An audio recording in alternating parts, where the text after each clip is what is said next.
ক্লাসটা স্টার্ট করে দিই। আগের দিন আমরা ইন্ডিয়ান ফিলোসফি থেকে সম্ভাব্য কোশ্চেন আসতে পারে সেটা নিয়ে ডিসকাশন করেছিলাম। আজকে কিন্তু আমরা এথিক্স আর ওয়েস্টার্ন ফিলোসফি এগুলো নিয়ে করবো যে কি কি আসতে পারে সম্ভাব্য।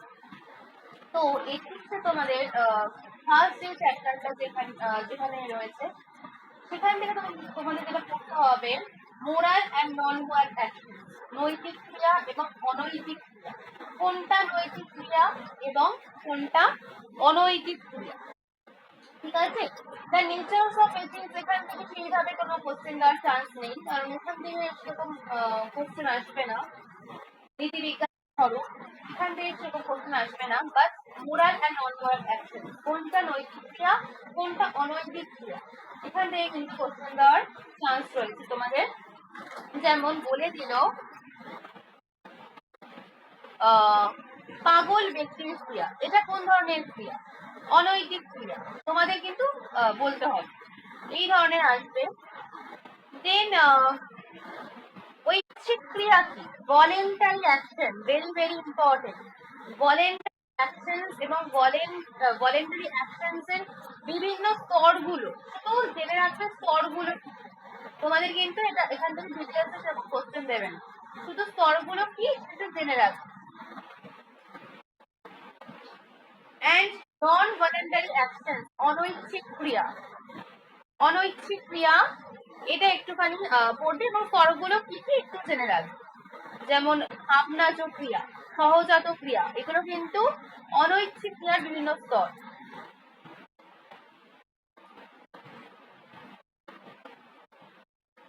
সব থেকে ইম্পর্টেন্ট হচ্ছে এবার যেটা বলবো পস্টিলিউস অফ মোরালিটি। দেখো, পস্টিলিউস অফ মোরালিটি, নৈতিক বিচারের,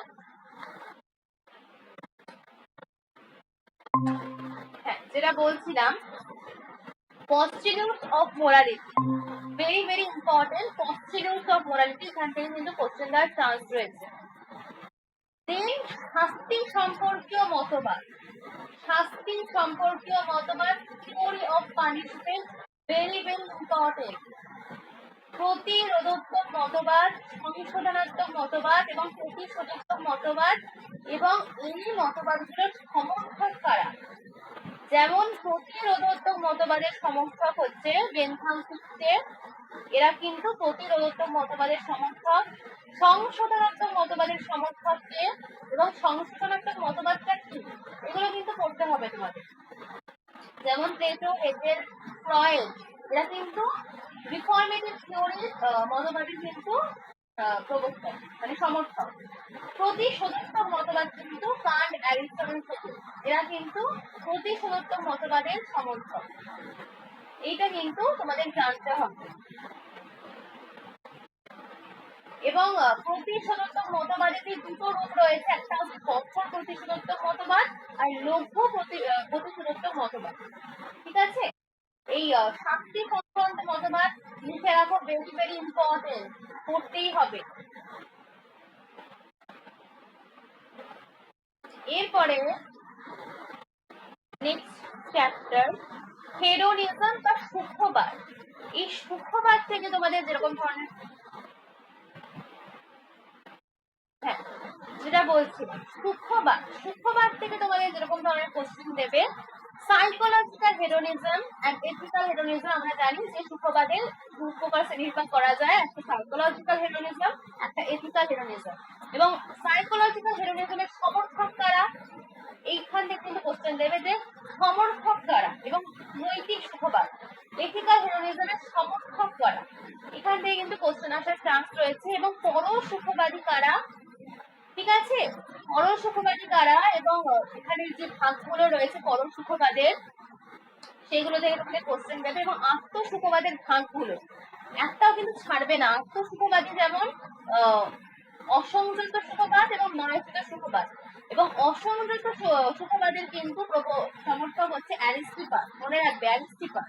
এবং মার্জিত সুখবাদের কিন্তু সমর্থক হচ্ছে এপিকিউরাস। এগুলো কিন্তু পড়তে হবে, সমর্থক কারা, ঠিক আছে?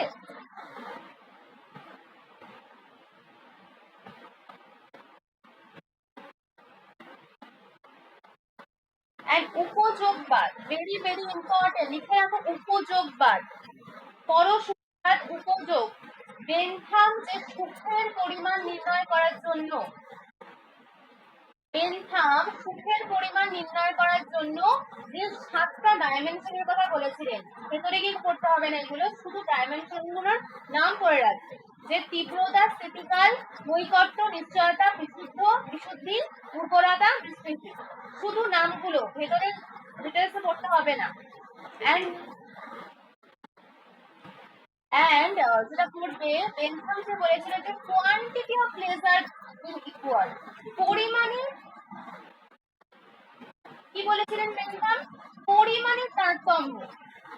বেনথাম কিন্তু কোয়ান্টিটেটিভ প্লেজারের কথা বলেছিলেন।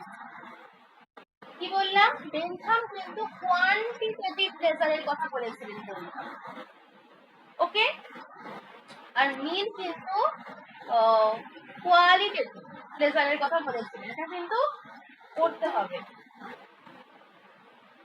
এন্ড মিলের উপযোগবাদ, মিলটা একটু পড়বে, মিলের উপযোগবাদ কিন্তু ছাড়া যাবে না, মিলের উপযোগবাদ খুব ইম্পর্টেন্ট। মিল এবং বেনথাম এই দুটো কিন্তু ভেরি ভেরি ইম্পর্টেন্ট, লিখে রাখো, মিল বেনথামের উপযোগবাদ। এন্ড কর্ম উপযোগবাদ, নীতি উপযোগবাদের তারা সমর্থক এবং কর্ম উপযোগবাদ, নীতি উপযোগবাদ কি, এইটুকুনি বললেই হবে, সব বক্তব্য মানে সব এগুলো করতে হবে না, শুধু কি কি এবং কারা সমর্থন করে, কর্ম উপযোগবাদ এবং নীতি উপযোগবাদ। এই সমর্থকের নাম দিয়ে কিন্তু খুব কোশ্চেন আসে, তোমরা কিন্তু এটা মানে ছাড়বেই না। সমর্থক, এই কর্ম উপযোগবাদের সমর্থন কে করে, নীতি উপযোগবাদের সমর্থন কে করে, সাইকোলজিক্যাল রিলিজম সমর্থন করা, এগুলো কিন্তু করতেই হবে। দেন আছে অন্টোলজিক্যাল থিওরিজ, কর্তব্যমুখী নৈতিক মতবাদ। এখানেও কর্ম কর্তব্যবাদ, নীতি কর্তব্যবাদ কি কি সেটা করবে, এবং সমর্থক কারা। এবং কান্টের নীতি কর্তব্যবাদ very very important. Good will, good will is very much important. কান্টের গুড উইল, সদিচ্ছা, একমাত্র সৎ, এবং duty for the duty for the sake of duty, এইটা কে বলেছেন, এরকম কি কোশ্চেন দেবে, দিতে পারে। Duty for the sake of duty, কান্টের কর্তব্যবাদ ভেরি ভেরি ইম্পর্টেন্ট। আর কান্টের ক্যাটাগরিক্যাল ইম্পারেটিভ কি আর হাইপোথেটিক্যাল ইম্পারেটিভ কি, যখন কোনো নিঃশর্ত অনুজ্ঞা দেওয়া হয়, নিঃশর্ত আদেশ, সেটা হচ্ছে ক্যাটাগরিক্যাল ইম্পারেটিভ, আর যেখানে কোনো যেটা হয় শর্তযুক্ত, সেটা হচ্ছে হাইপোথেটিক্যাল ইম্পারেটিভ। ঠিক আছে, এবং কান্ট কিন্তু 3 প্রকার ইম্পারেটিভকে স্বীকার করেছেন, 3 প্রকার, একটা কি হাইপোথেটিক্যাল, একটা অ্যাসার্টরিক্যাল এন্ড ক্যাটাগরিক্যাল ইম্পারেটিভ। 3 প্রকার, 2 প্রকার না, 3 প্রকার ইম্পারেটিভ। ঠিক আছে, এরপরে আমরা আসবো হচ্ছে ব্যবহারিক নীতিবিদ্যা, প্র্যাকটিক্যাল এথিক্স থেকে কি করছে। সৌজন্য হত্যার বিভিন্ন প্রকার, সৌজন্য হত্যার বিভিন্ন প্রকার, সেগুলোর নাম: ভলেন্টারি ইউথেনেসিয়া, ইনভলেন্টারি ইউথেনেসিয়া, নন ভলেন্টারি ইউথেনেসিয়া। এইগুলো ভেরি ভেরি ইম্পর্টেন্ট, লিখে রাখো। ভলেন্টারি ইউথেনেসিয়া কি, ইনভলেন্টারি ইউথেনেসিয়া কি, নন ভলেন্টারি ইউথেনেসিয়া কি। ঠিক আছে,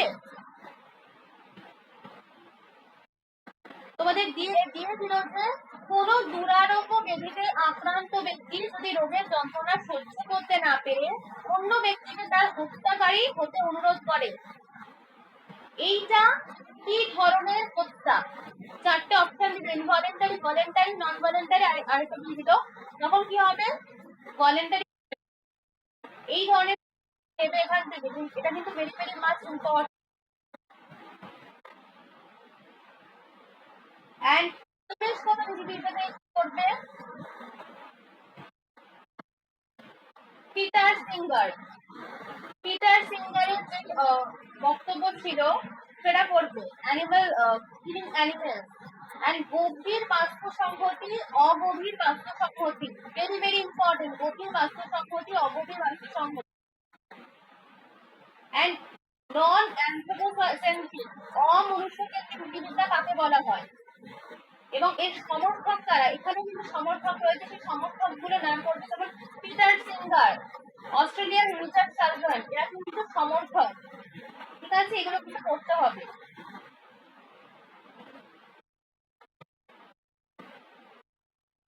এবং এরকম কি হতে পারে তোমাদের কোশ্চেন যে সক্রিয় ইউথেনেসিয়ার একজন সমর্থক কে, সক্রিয় এবং নিষ্ক্রিয় ইউথেনেসিয়ার সমর্থক কারা।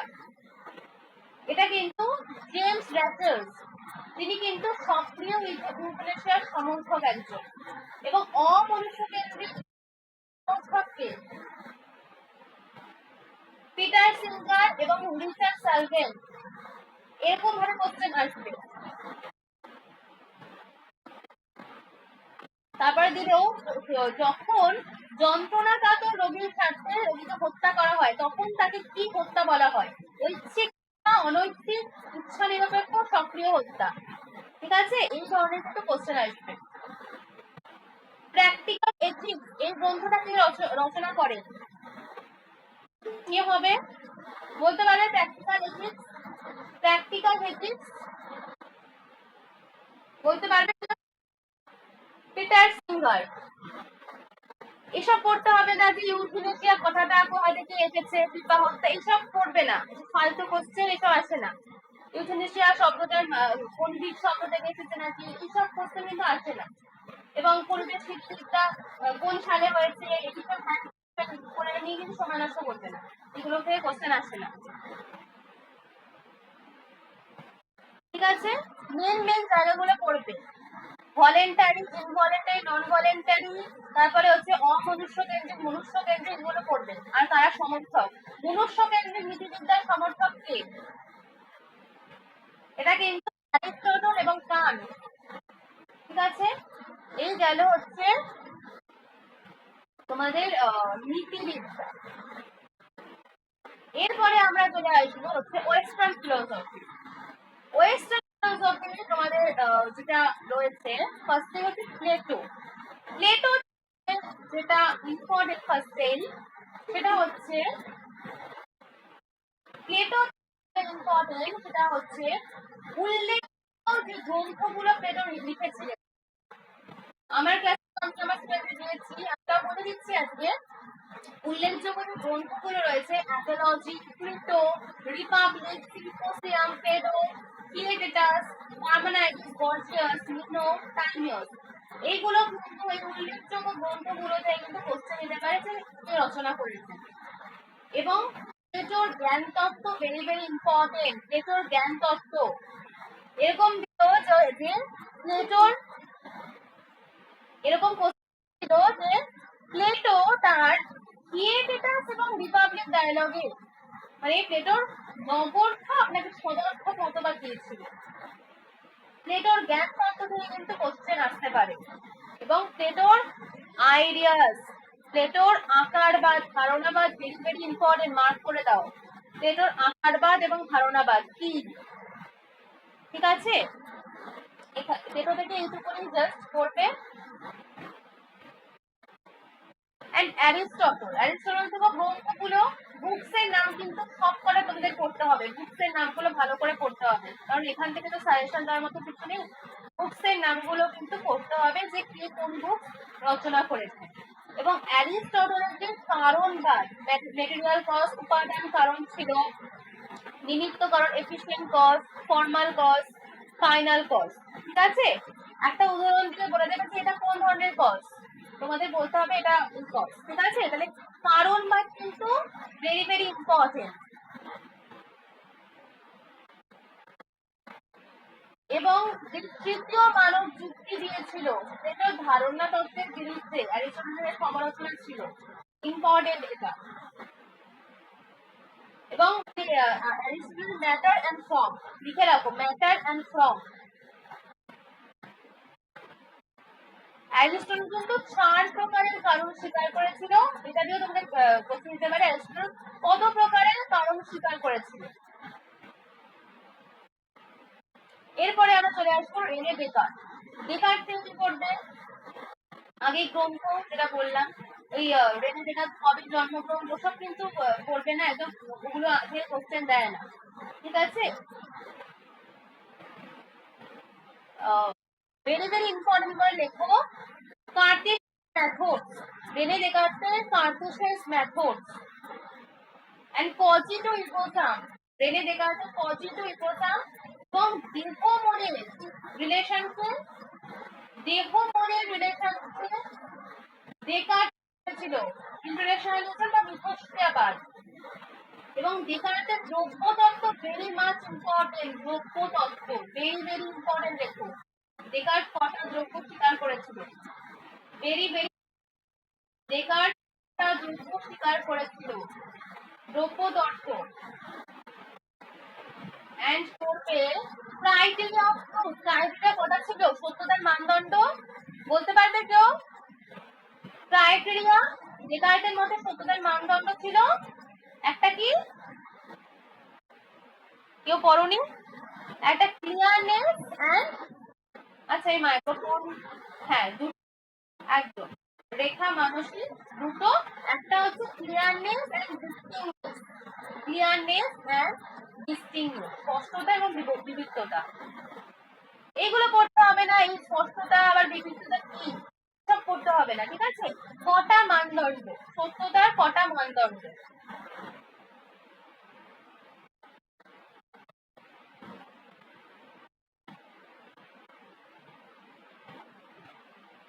আর সংশয় কাছে একবার রিডিং করে নেবে, ঠিক আছে? জলজগতের বিশ্লেষণ করতে হবে না, এগুলো থেকে কোশ্চেন আসবে না। জলজগতের proof for the external world আমার যত সম্ভব মনে হয় তাও রিডিং করে যাবে, আমি যেগুলো ইম্পর্টেন্ট সব থেকে সেগুলো আমি বলছি। এবং এটা করবে যে ডেকার্ট ঈশ্বরের অস্তিত্বের প্রমাণের সম্পর্কে যে দুটো যুক্তি দিয়েছিলেন, বলতে পারবে যে দুটো যুক্তি কি কি? ডেকার্ট ঈশ্বরের অস্তিত্ব প্রতিষ্ঠা করার জন্য দুটো যুক্তির কথা বলেছিলেন, কি কি যুক্তি? একটা কি কারণ তত্ত্ব, আরেকটা হচ্ছে অন্টোলজিক্যাল লক্ষণ ভিত্তিক যুক্তি, ঠিক আছে? এইটা কিন্তু একটু পড়বে। আর দেহ মনের সম্বন্ধ, দেহ মনের সম্বন্ধ, ডেকার্টের দেহ এবং মনের সম্বন্ধ ভেরি ভেরি ইম্পর্টেন্ট, লিখে রাখো। ক্রিয়া প্রতিক্রিয়াবাদ, ক্রিয়া প্রতিক্রিয়াবাদ, এই হচ্ছে ডেকার্ট গেল। এরপরে আমরা আসবো হচ্ছে স্পিনোজা। স্পিনোজা থেকে গ্রন্থগুলো পড়বে। আর এথিক্স কিন্তু স্পিনোজার মানে বেশিরভাগ আমি দেখেছি এথিক্স গ্রন্থটা কার লেখা? স্পিনোজার, ভেরি ইম্পর্টেন্ট। স্পিনোজার দ্রব্য তত্ত্ব, স্পিনোজার দ্রব্য তত্ত্ব পড়তেই হবে।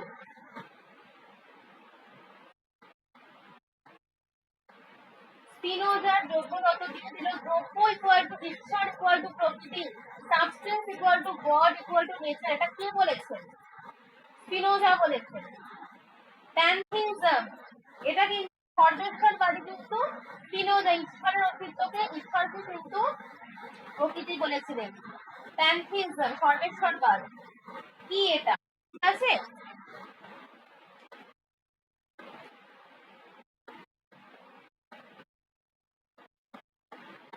এবং স্পিনোজার জ্ঞান তত্ত্ব, স্পিনোজার জ্ঞান তত্ত্বটা পড়বে। Intuitive knowledge and reason, rational knowledge and sensuous বা imaginative knowledge, very very important. and এটা দেহ মনের সম্বন্ধ বিষয়ে স্পিনোজার মতবাদটা কি? কি বলা হয় স্পিনোজার মতবাদকে দেহ মনের সম্বন্ধ বিষয়ে? কেউ বলতে পারে স্পিনোজার মতবাদ? সমান্তরালবাদ, এবং এটা করবে ঈশ্বরের, হ্যাঁ ঈশ্বরের প্রতি বুদ্ধি সংজ্ঞাত অনুরাগ, intellectual love of God, very very important, intellectual love of God. and Spinoza notes, এখানেই থাকবে intellectual love of God এর প্রতি রয়েছে এটা প্রত্যাংশ এবং বিকার তত্ত্ব, প্রত্যাংশ এবং বিকার তত্ত্ব। ফ্রিডম করতে হবে না, মানে আমি যেটা বলছি সেরকম কোন টাইপের কোশ্চেন আসে আমি কোনোদিনও। ন্যাচুরা ন্যাচুরেটা, স্পিনোজার ন্যাচুরা ন্যাচুরাল এবং ন্যাচুরা ন্যাচুরেটা কি, এটা কিন্তু পড়বে ন্যাচুরা ন্যাচুরাল এবং ন্যাচুরা ন্যাচুরেটা। তাহলে কি বললাম, স্পিনোজার সর্বাধিক, স্পিনোজার যোগ্য ইকুয়ালিটি বিশেষ প্রকৃতিটা কে বলেছিল, Spinoza. Natura naturata, natura naturality, স্পিনোজার ইন্টেলেকচুয়াল লাভ অফ গড। আর দেহ মনের সম্বন্ধ বিষয়ক মতবাদকে কি বলা হয় স্পিনোজার মতে, স্পিনোজার জ্ঞানপদ এন্ড দ্রব্য। এরপরে আমরা আসবো হচ্ছে লাইবনিজ থেকে আগে তোমরা পড়বে হচ্ছে গ্রন্থগুলো এবং লাইবনিজের মনাড তত্ত্ব ভেরি ভেরি ইম্পর্টেন্ট। কিছু মনাড থেকে কিছু ছাড়া যাবে না। মনাডের বৈশিষ্ট্যগুলো যেগুলো রয়েছে দিয়ে দিল, ঠিক আছে। মনাড গুলো কিরকম, উইন্ডোলেস, গবাক্ষহীন, এবং মনাডকে কটা ভাগে ভাগ করা যায়, লাইবনিজের মধ্যে মনাড কত ভাগে ভাগ করা যায়, নামগুলো জেনে রাখবে। অচেতন, চেতন, আত্মসচেতন, হ্যাঁ সর্বশ্রেষ্ঠ মনাড। এটা দেবে তোমাদের যে লাইবনিজের মধ্যে সর্বশ্রেষ্ঠ মনাড কোনটা, সর্বশ্রেষ্ঠ লাইবনিজের মধ্যে god. and truths of present, truths of fact, শুধু জেনে রাখবে কি, শুধু জেনে রাখবে এটা কি, truths of present এবং truths of fact, and law of sufficient present, law of sufficient present, এটা কিন্তু পড়তে হবে তোমাদের, law of sufficient present, and of identity of indiscernible, অভিন্নতা ভিন্নতার নিয়ম, অভিন্নতা ভিন্নতার নিয়ম, এটা কে দিয়েছে, এটা কিন্তু লাইবনিজ দিয়েছে, ধরনের কোশ্চেন দেবে। and pre-established harmony তো ছাড়লে চলবে না, pre-established harmony very very important Leibniz থেকে, pre-established harmony।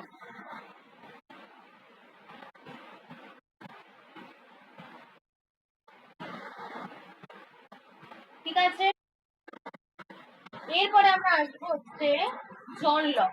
জন লকের কি পড়বে, গ্রন্থগুলো, ওগুলো আমি বলছি না, গ্রন্থগুলো সব কটা আমি ওখান থেকে সাজেশন করা যায় না, গ্রন্থগুলো কিন্তু পড়বেই।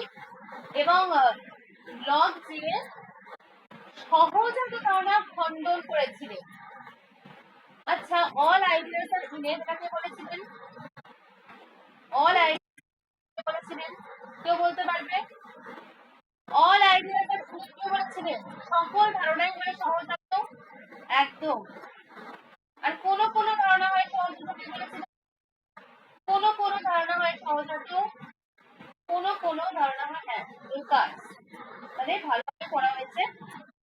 এবং এই সহজাত ধারণা খণ্ডন করেছিলেন কিন্তু লক, কিন্তু পড়তে হবে কি খণ্ডন করেছিলেন এবং কেন খণ্ডন করেছিলেন একটু দেখে রাখবে, কেন খণ্ডন করেছিলেন একটু দেখে রাখবে, তখন সেটা রিডিং করে রাখবে। জন্মসূত্রে আমাদের মন থাকে একটা সাদা অলিখিত কাগজের মতো, জন্মসূত্রে আমাদের মন থাকে একটা সাদা অলিখিত কাগজের মতো। এটা কি আগের বার তোমাদের এই কোশ্চেনটা দিয়েছিল এসএলএস, এই জন্মের সময় আমাদের মন থাকে সাদা অলিখিত কাগজের মতো, এই যুক্তিটা দিয়ে দিয়েছিলেন। যেটা পড়বে সেটা হচ্ছে থিওরি অফ আইডিয়াস, ধারণা, সরি হ্যাঁ লকের মতে ধারণার প্রকারভেদ, লেখো এটা পড়বে, লকের মতে ধারণার প্রকারভেদ, very very important, very very important, লকের মতে ধারণার প্রকারভেদ, সরল ধারণা এবং জটিল ধারণা, ছাড়লে চলবে না, সরল ধারণা জটিল ধারণা করতেই হবে। এবং লক কি বলেছিলেন, লক সম্পর্কে কি বলেছিলেন, substance I know not what, দ্রব্য কোশ্চেনে দিল যে দ্রব্য কি আমি জানি না, দ্রব্য হলো জ্ঞাত গুণের অজ্ঞাত আধার। এই কথাটি কে বলেছেন, এই কথা কে বলেছেন, এটা কিন্তু কে বলেছেন, লক বলেছেন, এটা কিন্তু পড়তে হবে। অ্যান্ড লকে হচ্ছে মুখ্য গুণ এবং গৌণ গুণের মধ্যে যে পার্থক্য করেছিলেন, মুখ্য গুণ কি তোমাদের একটা এক্সাম্পল দিয়ে দিল যে মুখ্য গুণ হচ্ছে বিস্তার, আকার, আয়তন, গতি, এগুলো কি কি, এগুলো হচ্ছে মুখ্য গুণ। আর গৌণ গুণ সেকেন্ডারি কোয়ালিটি কি, যেগুলো মানে যেগুলো আলাদা আলাদা থাকে, বর্ণ, উষ্ণতা, শব্দ, গৌণ, এগুলো কিন্তু গৌণ গুণ। তাহলে মুখ্য গুণ এবং গৌণ গুণের মধ্যে পার্থক্য কিন্তু ভেরি ভেরি ইম্পর্টেন্ট। কি বললাম, মুখ্য গুণ এবং গৌণ গুণের মধ্যে পার্থক্য কিন্তু ভেরি ভেরি ইম্পর্টেন্ট লকের মতে। ঠিক আছে, এবং এটা বলবে লকের মতে জ্ঞান 3 প্রকার। সেই জ্ঞানগুলো কি কি, intuitive knowledge, demonstrative knowledge and sensitive knowledge. সেগুলো কি সেটা তোমাদের করতে হবে, কারণ একটা মানে দিয়ে দিল যে সেন্সিটিভ নলেজ আমাদের ইন্দ্রিয়ের মাধ্যম দিয়ে আমরা জড়জগতের অস্তিত্ব সম্বন্ধে ধারণা গঠন করি। এই ধারণাগুলোই কি সংবেদনমূলক জ্ঞান, যেমন ফুলটা সাদা, কাকটা ধরনের জ্ঞান, কিছু ধরনের জ্ঞান। সেন্সিটিভ নলেজ তোমাদের কিন্তু এগুলো ভাষায় পড়তে হবে। লকের জ্ঞান 3 প্রকার, সেই জ্ঞানগুলো কি এবং এটা কিন্তু তোমাদের গেট করতে হবে ইংলিশ। তা লক থেকে এগুলো পড়লে যথেষ্ট। এরপরে আমরা আসবো হচ্ছে বার্কলে, যেটা মানে একদমই মানে ভেরি ভেরি ইম্পর্টেন্ট। রিজেক্ট করেছিল মেটেরিয়ালিজমকে, জড়বাদ ছিলেন, ইনমেটেরিয়ালিস্ট ফিলোসোফার ছিলেন। ঠিক আছে, অ্যান্ড মুখ্য গুণ এবং গৌণ গুণের মানে মধ্যে যে পার্থক্য করেছিল লক, সেটার বিরুদ্ধে কিন্তু বার্কলে একটা যুক্তি দিয়েছিলেন, সেটা কিন্তু তোমাদের করতে হবে। অ্যান্ড ক্রিটিসাইজ করেছিল অ্যাবস্ট্রাক্ট আইডিয়াস, মানে অত বাস করতে হবে না, একটু পড়লে কিন্তু মনে থাকবে। মানে বার্কলে কিন্তু লকের অ্যাবস্ট্রাক্ট আইডিয়াসকে ক্রিটিসাইজ একটু পড়ে যাবেন। অ্যান্ড অস্তিত্ব প্রত্যক্ষ নির্ভর, এটা কি বলেছে, এরকম কোশ্চেন দেবে, অস্তিত্ব প্রত্যক্ষ নির্ভর, প্রত্যক্ষের ওপর নির্ভর করা হয়, এবং এটা হচ্ছে বার্কলে বলেছে। এবং মানুষ যখন দেখতে পায় না, মানে মানুষ একটা ঘরের মধ্যে যখন সেই মানুষটা নিয়ে তার আগে বার্কলে বলেছিল যে সবকিছু আমাদের মনের ওপর ডিপেন্ড করে, কারণ বার্কলে তো ধাক্কা দিচ্ছিলেন আইডিয়ালিস্ট। সেহেতু যখন সেই ঘরে মানুষটা থাকবে না, তাহলে সেটা কে প্রত্যক্ষ করবে, সেটা কিন্তু তখন ঈশ্বর প্রত্যক্ষ করবে, ঈশ্বর। একদম, এইটা কিন্তু তোমাদের একটু বার্কলে অহং সর্বস্ববাদ সলিড পরীক্ষা করেছিল, এটা কিন্তু তোমাদের পড়তে হবে, গল্পের মতো পড়ে যাবে, সব কোশ্চেনের কনসেপ্ট ক্লিয়ার হলে অ্যান্সার গুলো চলে আসবে। তো এগুলো পড়বে। তারপরে আমরা আসবো হচ্ছে David Hume.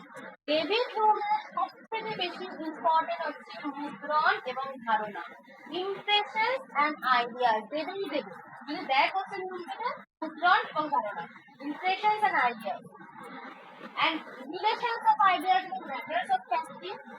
Relations of ideas গুলো আমরা বুদ্ধির মাধ্যম দিয়ে পাই, আর matters of practice আমরা অভিজ্ঞতার মাধ্যম দিয়ে পাচ্ছি। মানে আমি একটু শর্ট করে বললাম, এটা কিন্তু relations of ideas and matters of fact, এটা একটু পড়ে যাবে। and হিউমের হচ্ছে কার্যকরণ তত্ত্ব, কজালিটি, and কি বলেছিল, এটা একটু পড়ে যাবে, যেমন মানে দিতে পারে আত্মা সম্পর্কে এবং হিউমের সংশয়বাদ। আত্মা মতবাদ ছিল মানে হিউমের, আমি একটু বলে দিই, এটা হিউম বলেছিলেন যে দ্রব্য হচ্ছে ধারণার সমষ্টি এবং দ্রব্য কিন্তু অতিরিক্ত দ্রব্য বলে কিছুই নয়, এই দ্রব্যগুলো কিন্তু হচ্ছে একটা কল্পনা মাত্র। এবং হিউম বলেছিলেন যে এই আমাদের যে সকল ধারণাগুলো, সেই সকল ধারণাগুলো হলো কিন্তু কোনো ইন্দ্রিয় দ্বারা আমরা যেগুলো দেখছি না, যে বিষয়গুলো আমরা সেন্সেশনের মাধ্যম দিয়ে দেখছি, সেই জিনিসগুলোর একটা প্রতিচ্ছবি। ঠিক আছে, এবং আমাদের কিন্তু আমরা যখন কোনো কিছু মানে মানে মুদ্রণ আমাদের কিন্তু হয় না, ধারণা ছাড়া কিন্তু আমাদের মুদ্রণ হয় না, তাই কিন্তু কোনো নিত্য আত্মার অস্তিত্ব কিন্তু আমরা স্বীকার করতে পারি না। এইটা কিন্তু হিউম বলেছিলেন, তাই হিউমের আত্মা সম্পর্কিত মতবাদটা কিন্তু তোমাদের পড়তে হবে। ওকে, আর হিউমের সংশয়বাদে এই পূর্ববর্তী সংশয়বাদ মানে প্রারম্ভিক যে সংশয়বাদ এটা কিন্তু তোমাদের করতে হবে। Antecedent scepticism and consequent scepticism, কি কি সংশয়বাদকে স্বীকার করেছে। ঠিক আছে, এই নামগুলো দিয়ে তোমরা কিন্তু কোশ্চেন দেবে যে অ্যান্টিসিডেন্ট স্কেপটিসিজম কে স্বীকার করে, ইউ। ওকে, এরপরে আমরা আসবো হচ্ছে কান্ট। কান্টে আসবো। কান্ট থেকে তোমরা কি পড়বে? আগে তোমরা যেটা পড়বে হচ্ছে a priori and empirical knowledge. এটা কিন্তু very very important, a priori and empirical knowledge. Then synthetic a priori judgement, problem যেটা ছিল পূর্বদর্শিত সংশ্লেষক কৌশল, তার মানে কান্টে যে সমস্যা করেছিল সেটা কিন্তু পড়বে। কোপারনিকীয় বিপ্লব মানে একটা রিডিং করে রাখলেই চলবে, ভাস যেতে হবে না। এবং দেশকাল, স্পেস অ্যান্ড টাইম, ঠিক আছে, স্পেস অ্যান্ড টাইম এবং ক্যাটাগরিজ অফ আন্ডারস্ট্যান্ডিং, 12টা ক্যাটাগরি স্বীকার করেছিল, নামগুলো একটু করে রাখবে। ওকে,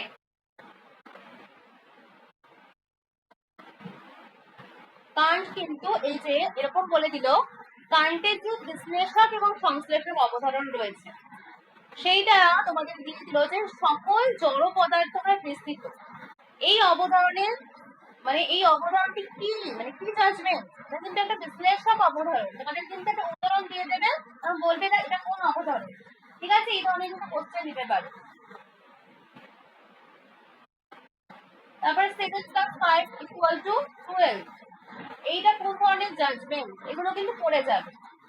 কোপারনিকীয় বিপ্লব থেকে একদম মানে রিডিং করে যাবে, সেরকম ভাস যাওয়া দরকার নেই এখান থেকে। ঠিক আছে, এরপরে আমরা আসবো হচ্ছে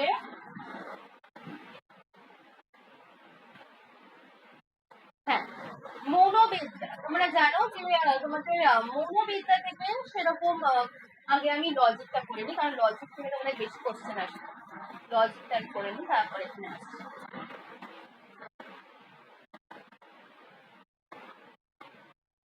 লজিকে তোমরা যেটাই করবে, এ ই আই ও বচন তোমরা নির্ণয় করা নিশ্চয়ই জানো। এ ই আই ও বচন সকল, এগুলো তোমরা মানে এগুলো তো পড়েই আছো ফিলোসফি পড়ার মানে সময় থেকে আমরা এগুলো পড়ছি। তো এটা করবে এ ই আই ও, এই বচন চারটে, নিরপেক্ষ বচন এবং চিত্র কিভাবে মানে তোমাদের একটা একটা চিত্র দিয়ে বললো যে এটা কি হবে। দেন তোমাদের ফ্যালাসি, ফ্যালাসি থেকে কিন্তু দিতে পারে যে একটা ফ্যালাসি অব্যর্থ হেতু দোষ, অব্যর্থ সাধ্য দোষ, অব্যর্থ পক্ষ দোষ। ঠিক আছে, and the square of opposition, square of opposition কিন্তু ভালো করে পড়বে।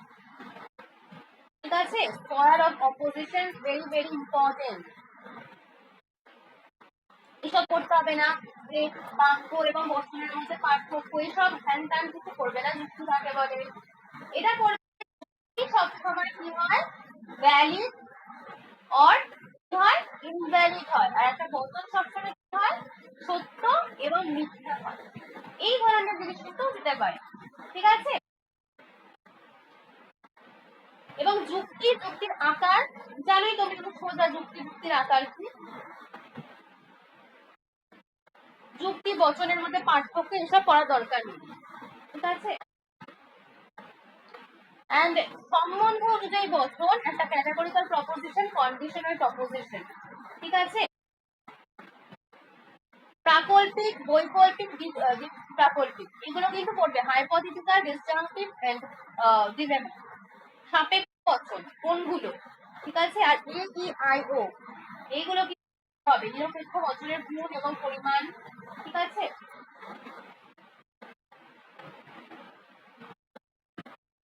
এন্ড ওটা করবে যে এ বচনের কোন কোন পদ ব্যাখ্য, এ বচনের কোন কোন পদ ব্যাখ্য, ই বচনের কোন পদ ব্যাখ্য, কোন পদ অব্যাখ্য, আই বচনের কোন কোন পদ, এগুলো কিন্তু করতে হবে, কোন পদ ব্যাখ্য, কোন পদ অব্যাখ্য, ভেরি ভেরি ইম্পর্টেন্ট।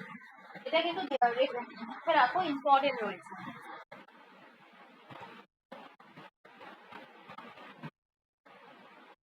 এন্ড যেটা বললাম ওই ফ্যালাসি, অব্যাখ্য হেতুদোষ, অব্যাখ্য সাধ্য দোষ কিভাবে নির্ণয় করতে হয় তোমরা জানো। আমার স্টুডেন্টরা তো জানে, আর অন্য আদার্সরা। এন্ড যেটা করবে আবর্তন বিবর্তন সমবিবর্তন কিভাবে করতে হয় জানো তো? আবর্তন বিবর্তন এবং সমবিবর্তন ভেরি ভেরি ইম্পর্টেন্ট, এটা কিন্তু ইম্পর্টেন্ট রয়েছে, দেওয়ার চান্স রয়েছে এবার। আবর্তন বিবর্তন এবং সমবিবর্তন very very important. Square of opposition, square of opposition লিখে রাখো। আবর্তন বিবর্তন সমবিবর্তন স্কোয়ার অফ অপোজিশন ইম্পর্টেন্ট।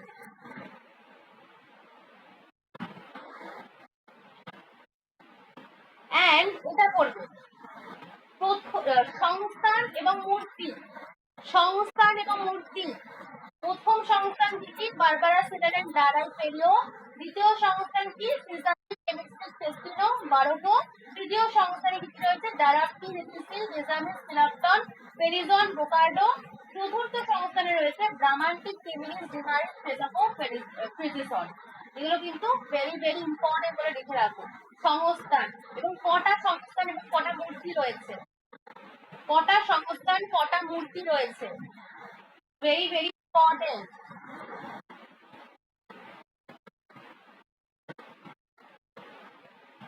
এবং তোমাদের এখান থেকে বেশি এরকম মানে কঠিন জটিল কোশ্চেন দেবে না। আমি যেটা মানে দেখলাম, মানে আগে তোমাদের পরীক্ষাগুলো হয়েছে, বেশি কঠিন কোশ্চেন গুলো দেবে না। তোমাদের ভেন্সিটা হয়েছিল, মানে ভেন্সিটা একটা দিয়েছো, মানে একটা গুলীয় ভাষ্যের মধ্যে তারা বলেছে এটা কোন বছরের ভেন্সিট, তোমাদের কিন্তু এরকম দিতে পারে। বা দিয়ে দিল যে একটা সকল হাসি হয় সাদা, ঠিক আছে? আমাদের দিতে পারে এরকম ভেন্সিগুলো করতে। তো এখান থেকে এরকমই আসবে, ভেন্সিগুলোতে অত ওসব দেবে না যে এই করো, মানে এটাকে দোষ খোঁজো, ঠিক আছে? সব মনে দেবে না, আমার তো যাই মনে হয় সব দেবে না দোষ দোষ খোঁজ নির্ণয় করতে।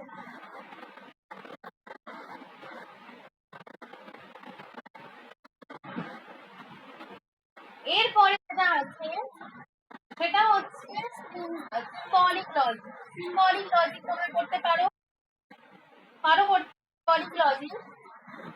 সংযোগী গঠন, পি ডট, নিষেধক গঠন, নেগেটিভ করতে পারো সবাই। পি কিন্তু একদম সোজা, সবাই পারো এখানে করতে। তোমাদের কিন্তু এরকম নির্ণয় করতে যেতে পারে যে সত্য মিথ্যা, শত মিথ্যা, সরি শত মিথ্যা বচনাকার কোনটি? P dot negation P, P dot negation P এটা কোন প্রকারের বচনাকার? P dot negation P, P vel negation P, ঠিক আছে? পি ইমপ্লাইজ কিউ, এটা কোন ধরনের বচনাকার? এরকম দিয়ে দিতে পারে কোশ্চেন। তো পি ভেল নেগেশন পি এটা কিন্তু একটা শত সত্য বচনাকার, নির্ণয় করে দেখতে পারো। যদি পি ভেল নেগেশন পি দাও, পি ট্রু হয়, নেগেশন পি ট্রু হয়, হয়ে যায় ফলস।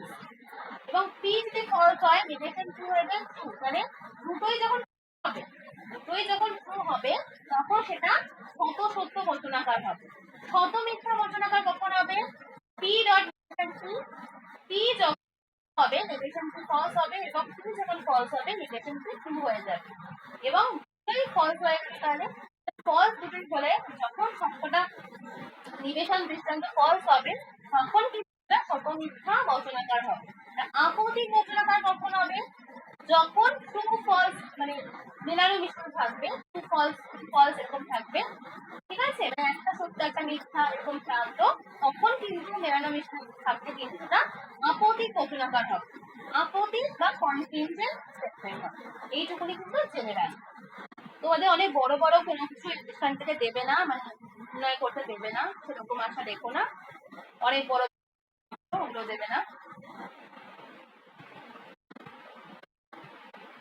আর যেটা করবে কোয়ান্টিফিকেশন থিওরি, ঠিক আছে? কোয়ান্টিফিকেশন থিওরিটা করে যাবে। রুলস গুলো ভালো করে করবে, রুলস গুলো তোমাদের অঙ্ক দেবে না, রুলস গুলো ভালো করে করবে, ঠিক আছে? ইউজি, ইজি, ইউআই, ইআই রুলস গুলো কিন্তু ভালো করে পড়ে যাবে কোয়ান্টিফিকেশন থিওরি থেকে, ঠিক আছে? যেমন দিয়ে দিল একটা মানব ব্যক্তি গ্রাহক ব্যবহার করে বাক্যগুলোকে প্রস্তাবিত করো। তোমাদের দিয়ে দিল এরকম মানব ব্যক্তি গ্রাহক ব্যবহার করে বাক্যগুলোকে প্রস্তাবিত করো। একটা দিল তোমাকে বাক্য যে শ্যাম নয় মহৎ। তাহলে শ্যামকে তুমি কি ধরবে? আর আর মহৎকে কি ধরবে? আর এক্স। ঠিক আছে, নয় রয়েছে, তাহলে নেগেশন আর এক্স হয়ে যাবে। এইভাবে সিম্পলাইজ করতে পারবে। দিল সাধুরাই শুধু পূর্ণ আত্মা হয়। তাহলে আমি সাধুকে এক্স করবো এবং পূর্ণ আত্মাকে আমি কি ধরবো? পি ধরবো। তাহলে এটা কি বচন রয়েছে? এ বচন রয়েছে, আর এ বচন থাকলে এক্স হয় ফার্স্টে। ঠিক আছে, অল এক্স। ঠিক আছে, এক্স ইমপ্লাইজ এক্স এক্সটাকে এরকম কিন্তু করতে হবে। ঠিক আছে, এরকম করে করতে হবে। বাদুর হয় স্তন্যপায়ী। এটা তোমরা বলো কি হবে? বাদুর হয় স্তন্যপায়ী। এটাকে সিম্পলাইজ করতে হলে কি হবে? কোন বচন হবে? আগে বলো কোন বচন হবে?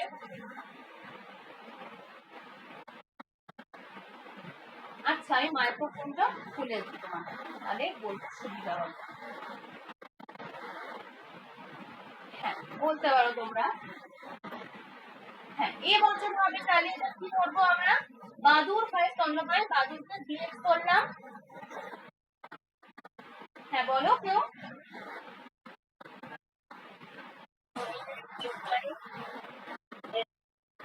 হ্যাঁ, তাহলে অল এক্স দিতে হবে। তোমাদের কিন্তু অল এক্স দিতে হবে। এটা কিন্তু থাকবে, ঠিক আছে, অপশনে থাকবে, ওরকম ভাবে করতে হবে।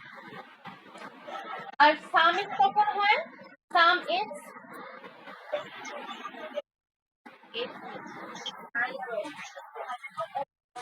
হ্যাঁ হ্যাঁ, একদম ঠিক আছে। তাহলে এগুলো পারবে করতে।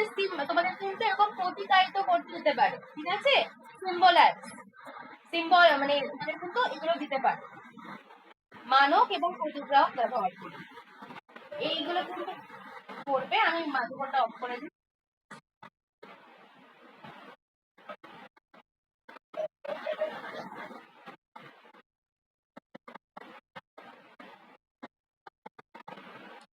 এরপরে যেটা পড়বে সেটা হচ্ছে উপমা যুক্তি। উপমা যুক্তি কি? এটা পড়বে। উপমা যুক্তি হচ্ছে কি? ঠিক আছে, উপমা যুক্তি কি কাকে বলে? দুটো সাদৃশ্যমূলক বচনের মধ্যে কিন্তু এই উপমা যুক্তি হয়ে থাকে। আমি এগুলো দিয়ে দিয়েছিলাম তোমাদেরকে।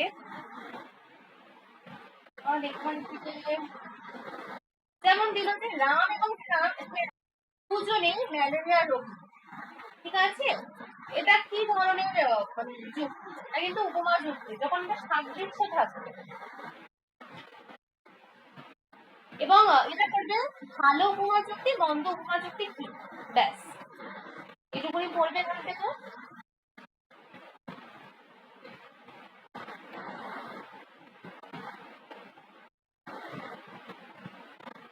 এবং মিলে যেই পরীক্ষণমূলক পদ্ধতি রয়েছে, methods of the experimental enquiry, অন্যায় পদ্ধতি, ব্যতিরেকি পদ্ধতি, এগুলো তোমরা জানো একটু পূজা মানে একবার পড়লেই হয়ে যাবে। অন্যায় ব্যতিরেকি পদ্ধতি, ঠিক আছে, আর সহ পরিবর্তন পদ্ধতি একটু পড়ে যাবে, কারণ কোথা থেকে দিয়ে দেবে। আমি যেগুলো বেশি ইম্পর্টেন্ট সেগুলো তোমাদের বলে দিলাম। ফর অফ অপোজিশন, আবর্তন বিবর্তন দিয়ে আইন ও বচন, ঠিক আছে, সিম্বলাইজ করো। ঠিক আছে, বলিব ভাষ্য মানে কোন বচন হবে এরকম দিতে পারতে তোমার। এবং বাক্য থেকে বচনে রূপান্তরিত করো। বাক্য থেকে বচনে রূপান্তরিত করো, ভেরি মাচ ইম্পর্টেন্ট, তোমরা পারবেও।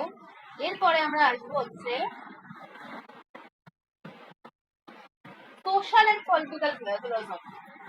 Social and political philosophy, Gandhi বাদ দেওয়া চলবে না।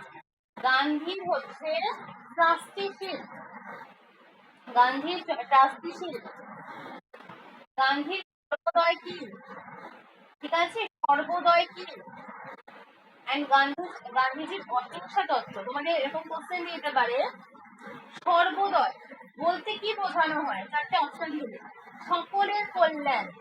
গান্ধীজির অর্থ ব্যবস্থা ট্রাস্টিশিপের অর্থ কি?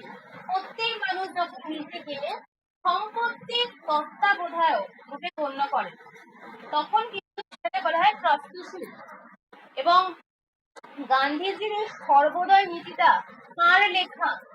কার লেখা বলতে পারবে? গান্ধীজির সর্বোদয় নীতিটা কার লেখা? কার লেখা? রাস্কিনের লেখা। রাস্কিনের লেখা। এবং সর্বোদয়ের মূল মন্ত্র কি ছিল? সকলের কল্যাণের সাথে কিন্তু সবকিছু নিয়োজিত করা, সকলের কল্যাণের সাথে। গান্ধী কিন্তু খুব ইম্পর্টেন্ট, ঠিক আছে?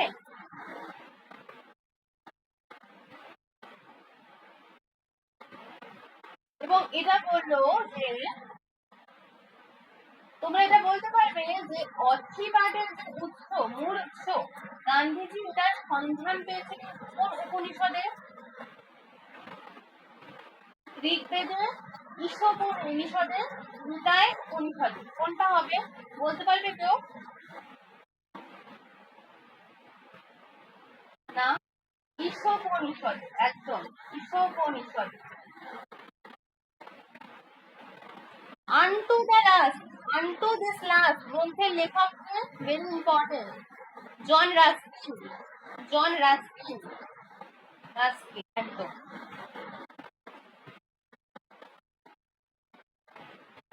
আমার স্টুডেন্টরা তো ভালোই অ্যান্সার দিচ্ছে। এরপরে যেটা করবে সেটা হচ্ছে কি, পলিটিক্যাল এসব করতে হবে না, যে হ্যাঁ এটা করবি, ভেরি ইম্পর্টেন্ট লিখে রাখো, গণতন্ত্র। পলিটিক্যাল ফিলোসফি থেকে গণতন্ত্র, president Abraham Lincoln, Abraham Lincoln গণতন্ত্রের যে সংজ্ঞাটা দিয়েছিলেন, government of the people, by the people and for the people. গণতন্ত্র হলো জনগণের কল্যাণে, জনগণের দ্বারা, জনগণের জন্য ইম্পর্টেন্ট রয়েছে। এবং অধ্যাপক গিরিশ গণতন্ত্রের যে সংজ্ঞাটা দিয়েছিলেন ওটা কিন্তু পড়তে হবে। এগুলো পড়ার দরকার নেই, যে রাষ্ট্র দর্শন, রাষ্ট্রবিজ্ঞানের মধ্যে পার্থক্য পড়বে না, রাষ্ট্র সম্পর্কিত বৈজ্ঞানিক মতবাদ পড়ার দরকার নেই, এগুলো আসবে না, ঠিক আছে? রাষ্ট্রের প্রকৃতি এসব পড়ার দরকার নেই, ঠিক আছে?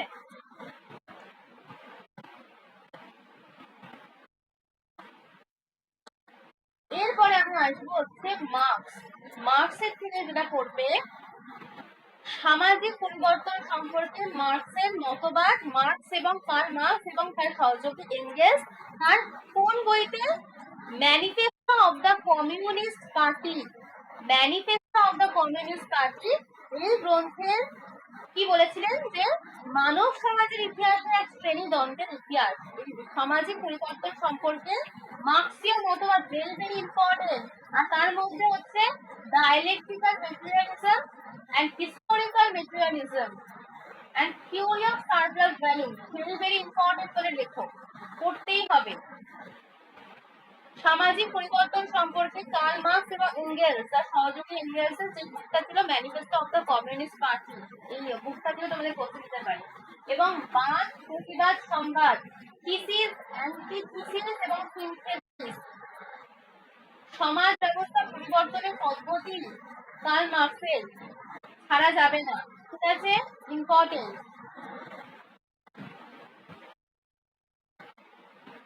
এখান থেকে এগুলোই হচ্ছে ইম্পর্টেন্ট, ক্লিয়ার করতে হবে না এটা। আর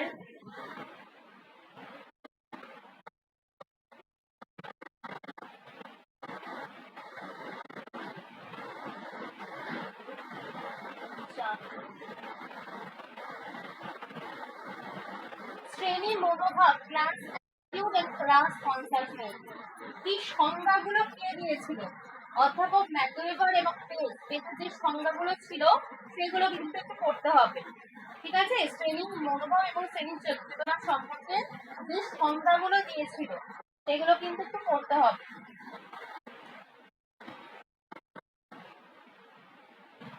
এখান থেকে ওসব জাতির সংজ্ঞা, মানে জাতির সংজ্ঞা কেউ দিয়েছে কোশ্চেন দেবে না, ঠিক আছে? এবং জাতির বৈশিষ্ট্য, জাতি শ্রেণী পার্থক্য এগুলো পড়ার দরকার নেই।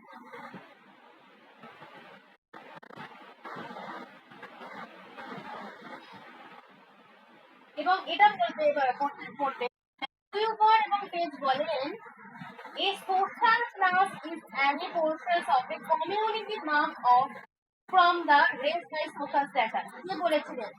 সামাজিক শ্রেণী হলো একটা সম্প্রদায়ের যে কোনো একটা অংশ যার সামাজিক পদমর্যাদার দিক থেকে অন্যান্য অংশ থেকে স্বতন্ত্র। একটুখানি এগুলো কিন্তু একটু দেখে রাখবে যে কে বলেছিলেন। সামাজিক শ্রেণী জাতি এরপরে হচ্ছে লোকাচার। লোকাচার ফোকওয়েস ইম্পর্টেন্ট, ফোকওয়েস এন্ড লোকনীতি, লোকনীতি এন্ড ফোকওয়েস ইম্পর্টেন্ট। এবং এটা তোমরা দিতে পারে যে অধ্যাপক গিজবার, অধ্যাপক কার মতে সমাজ দর্শন হলো সমাজ বিজ্ঞান এবং দর্শনের মিলনস্থল। গিজবার্টের মতে সমাজ হলো সামাজিক সম্বন্ধের জটাজাল যার নিয়ত পরিবর্তনশীল। এটা কার মত? ম্যাকইভার এবং পেজ। এরকম কোশ্চেন দিতে পারে, ঠিক আছে?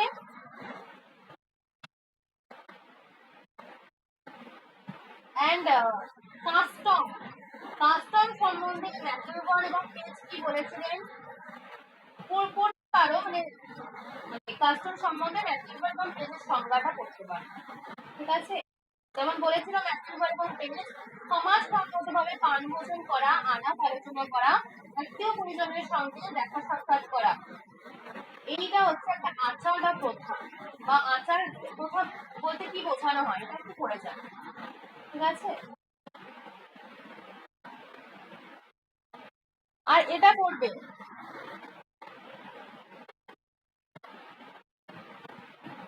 সম্প্রদায়। সম্প্রদায় হচ্ছে এই ভিত্তিগুলো রয়েছে।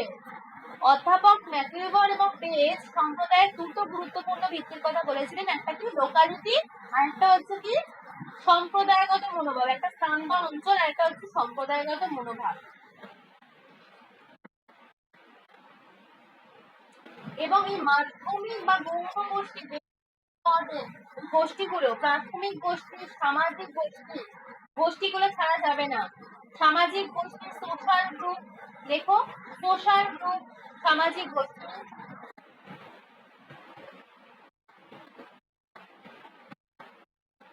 প্রাথমিক গোষ্ঠী, মাধ্যমিক গোষ্ঠী, ভেরি ভেরি ইম্পর্টেন্ট। মাধ্যমিক গোষ্ঠী থেকে কিন্তু আগের বছর গোষ্ঠী চলে এসেছে, এবার তোমাদের প্রাথমিক গোষ্ঠী থেকেও আসতে পারে, ঠিক আছে? এগুলো কিন্তু পড়তে হবে।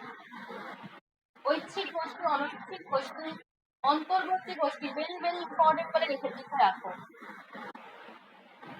এন্ড তোমাদের দিয়ে দিল যে ক্লাব, পাঠাগার, শ্রমিক সংঘ, এগুলো কি একটা কিন্তু অ্যাসোসিয়েশন, এগুলো সংঘ সমিতি, ঠিক আছে?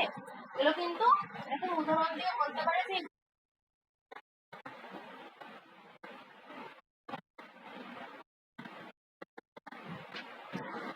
এরপরে আমরা চলে আসবো হচ্ছে মনোবিজ্ঞান।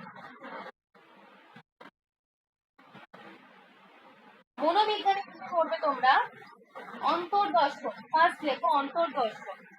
এই পদ্ধতিগুলো রয়েছে ভেরি ভেরি ইম্পর্টেন্ট। মনোবিজ্ঞান পদ্ধতি ভেরি ভেরি ইম্পর্টেন্ট বলে লেখো।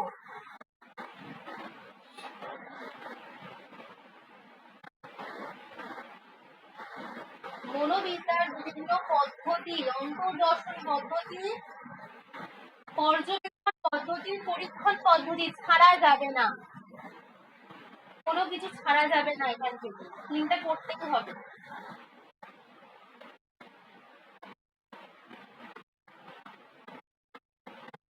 তারপরে সংবেদন, সংবেদনের ধর্ম এবং লক্ষণ, সংবেদনের ধর্ম এবং লক্ষণ, এটা কিন্তু করতে হবে। সংবেদনের কটা ধর্মের কথা বলা হয়েছে কি বলতে পারবে? সংবেদনের কটা ধর্ম রয়েছে কি বলতে পারবে? বলতে পারবে সংবিধানের কটা ধর্ম রয়েছে?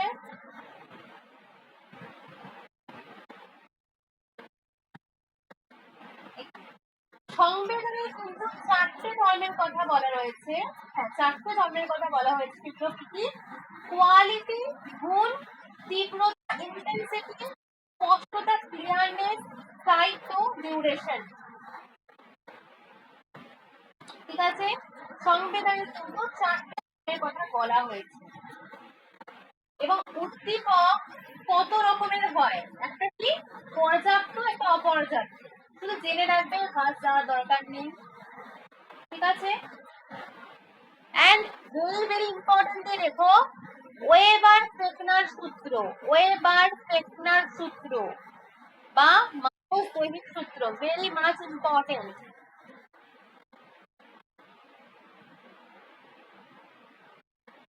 এরপরে আমরা চলে আসবো পারসেপশন।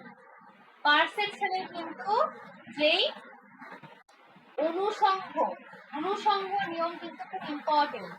অনুষঙ্গ নিয়ম, পারসেপশন কিন্তু বিশ্লেষণ করবে কতগুলো স্তর পাওয়া যায়, সেই স্তরগুলোর শুধু নাম জেনে রাখবে। নাম জেনে রাখবে, মাস যাওয়ার দরকার নেই, শুধু নাম জেনে রাখবে। এবং অনুষঙ্গ নিয়মটা কিন্তু একটু পড়তে হবে। অনুষঙ্গ নিয়ম এবং ভেরি ভেরি ইম্পর্টেন্ট হচ্ছে প্রত্যক্ষ সম্পর্কে গেস্টাল্ট মতবাদ। প্রত্যক্ষ সম্পর্কে গেস্টাল্ট মতবাদ, দেখো প্রত্যক্ষ সম্পর্কে গেস্টাল্ট মতবাদ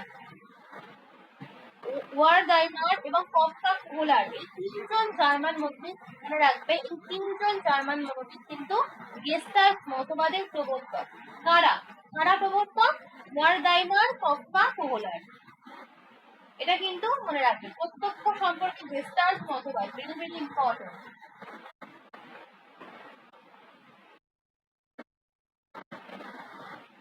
হ্যাঁ, একদম লেখা, একদম। KKW।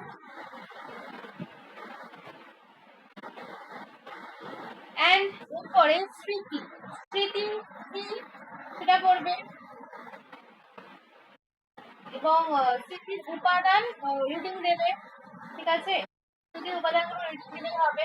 অনুষঙ্গ নিয়ম, ল অফ অ্যাসোসিয়েশন, এবং ল অফ অ্যাসোসিয়েশন এই নিয়ম কিন্তু 3 প্রকার, এটা করতে হবে। ল অফ অ্যাসোসিয়েশন অনুষঙ্গ নিয়ম 3 প্রকার। কি কি? সান্নিধ্য অনুষঙ্গ নিয়ম, সাদৃশ্য অনুষঙ্গ নিয়ম, বৈপরীত্য অনুষঙ্গ নিয়ম। Very very important, very very important বলে দেখো, লিখে রাখো।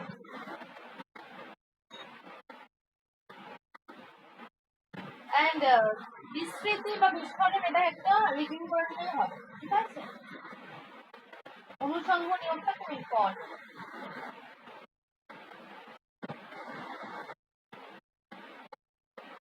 এরপরে হচ্ছে মনোযোগ।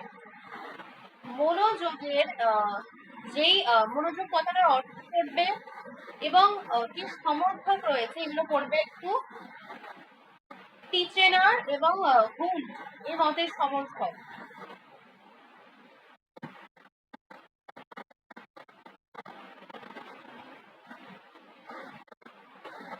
এবং মনোযোগকে ক্রিয়ামূলক কে বলেছে? এরকম ধরনের প্রশ্ন দিতে পারে এখানে। এই মনোযোগকে ক্রিয়ামূলক কে বলেছে?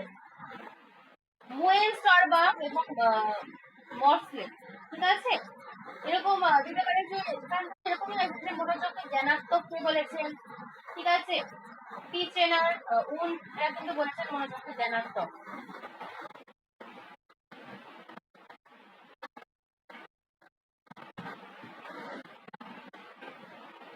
এরপরে আমরা আসবো হচ্ছে শিক্ষণ।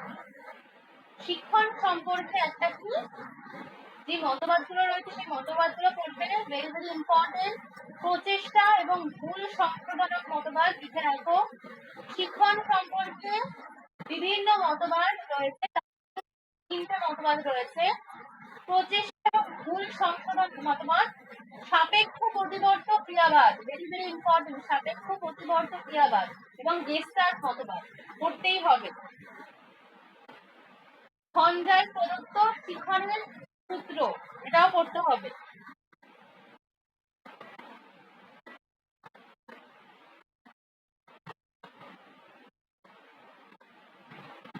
and সাপেক্ষ প্রতিবর্ত ক্রিয়া সম্বন্ধে ট্যাবলগ এই প্রতিবর্ত ক্রিয়া রিফ্লেক্স অ্যাকশনের কথা বলেছিলেন, সেটা কিন্তু very very important. and gestalt মতবাদ, আর তো বললামই যে গেস্টাল্ট মতবাদ সব থেকে বেশি ইম্পর্টেন্ট, গেস্টাল্ট মতবাদ পড়তে যায়, ছাড়া যাবে না এখান থেকে, তাই আমি বলছি। এরপরে আছে হচ্ছে সহজাত প্রবৃত্তি। ম্যাকডুগাল সহজাত প্রবৃত্তির যে সংজ্ঞাটা দিয়েছিল ওটা কিন্তু পড়তে হবে, ম্যাকডুগালের মত, সহজাত প্রবৃত্তি সম্পর্কে ম্যাকডুগালের মত।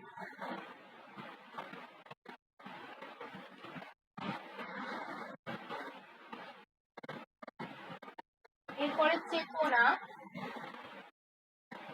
চেতনার প্রকার, কত প্রকারের চেতনা, চেতনার স্তরগুলো, চেতনার স্তর কিন্তু ভেরি ভেরি ইম্পর্টেন্ট, বুঝে রাখো, চেতনার স্তর কিন্তু ভেরি ভেরি ইম্পর্টেন্ট, ছাড়লে হবে না এখান থেকে। এন্ড ফ্রয়েডের স্বপ্নতত্ত্ব, ফ্রয়েডের স্বপ্নতত্ত্ব আগের বারও কোশ্চেন দিয়েছে, এবারও একটা চান্স রয়েছে, ফ্রয়েডের স্বপ্নতত্ত্ব এবং চেতনার স্তর কিন্তু পড়তেই হবে।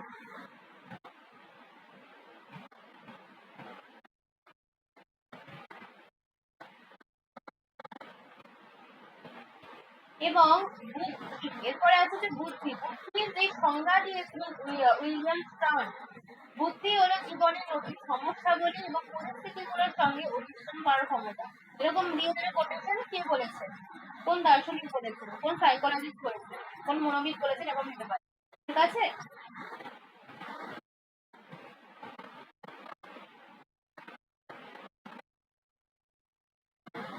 এবং যে বুদ্ধাঙ্ক এবং আইকিউ ইন্টেলিজেন্স করে নির্ণয় করা হয়, এটা কিন্তু পড়ে যাবে, ঠিক আছে, ইন্টেলিজেন্সের কি করে নির্ণয় করা হয়। এন্ড বিনেসিম বুদ্ধি অভিক্ষা, এটা কিন্তু পড়বে, বিনেসিম বুদ্ধি অভিক্ষা। এবং স্পিয়ারম্যানের দ্বি উপাদান তত্ত্ব, ভেরি ভেরি ইম্পর্টেন্ট, স্পিয়ারম্যানের দ্বি উপাদান তত্ত্ব।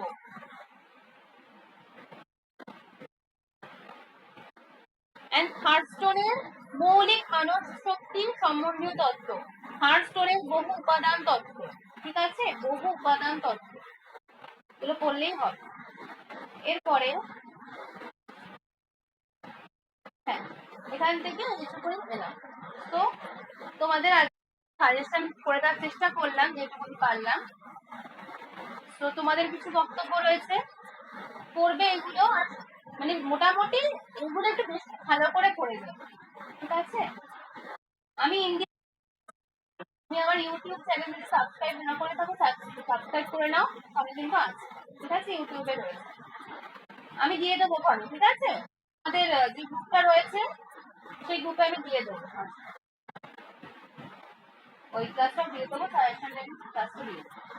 হ্যাঁ, আর কাউ কিছু, তোমরা কিন্তু ইন্ডিয়ান ওয়েস্টার্ন লজিক, বারবার আমি বলছি, বারবার ইন্ডিয়ান ওয়েস্টার্ন লজিক পরীক্ষার জন্য কিন্তু ভালো মতো এই তিনটে মূল্যে সব থেকে বেশি কোশ্চেন আসে। যারা বুদ্ধিমান তারা কিন্তু খেয়াল করে যে আগে কোথা থেকে বেশি কোশ্চেন আসে সেটা দেখে, ঠিক আছে। এবং ন্যায়া ফিলোসফি, ইন্ডিয়ানদের কিন্তু ন্যায়া ফিলোসফি, পলিটিক্যাল ফিলোসফি, এগুলো কিন্তু ভেরি ভেরি ইম্পর্টেন্ট, ঠিক আছে। তেমনি থেকে ডেকার্ট, লাইবনিজ, স্পিনোজা, ঠিক আছে, Descartes, Leibniz, Spinoza, Kant, Locke, Bartlett, সবকটাই কিন্তু খুবই ইম্পর্টেন্ট, সবই পড়তে হবে, ঠিক আছে। আর লজিক থেকে যেগুলো বললাম সেগুলো পড়ে থাকা ভালোই হবে। অ্যান্ড মনোবিদ্যা আর সাইকোলজি আর নীতিবিদ্যা এগুলো একটু পড়ে নেবে, হয়ে যাবে। সবাই ভালো ভালো করে পরীক্ষা দাও, আশা করছি সবার পরীক্ষা দিলে খুব ভালো হয়, সবার পরীক্ষা, অ্যান্ড ভালো হবে সবার পরীক্ষা, ঠিক আছে। কেউ নার্ভাস হবে না পরীক্ষার সময়, কোশ্চেন ভালোই আসবে, কেউ নার্ভাস হবে না। এথিক্স এন্ড সাজেশন দিয়েছি পল্লবী, আজকে ভিডিওতে পেয়ে যাবে। দিয়ে দিয়েছি, তুমি যখন জয়েন হও, ঠিক আছে, অনেক আগে দিয়েছি। তো সবার ঠিকঠাক ভালো হবে, মাথা ঠান্ডা করে সবাই এক্সাম দিবে, ঘাবড়ানোর কিছু নেই, ঠিক আছে। কোশ্চেন সোজাই আসবে, ঠিক আছে, কোশ্চেন সোজাই আসবে, দেখো সব পারবে সবাই। ওকে, ঠিক আছে, তাহলে চলো, গুড নাইট সবাইকে। তোমরা লেট করে যেতে পারো। হ্যাঁ, আজকে আমি কালকে আপলোড করে দেবো, ঠিক আছে। আজকের ভিডিওটা কিন্তু কালকে আপলোড হয়ে যাবে, ইউটিউবে আপলোড করতে একটু টাইম লাগবে। ওকে, কালকে সব আপলোড হয়ে যাবে। ওকে পল্লবী,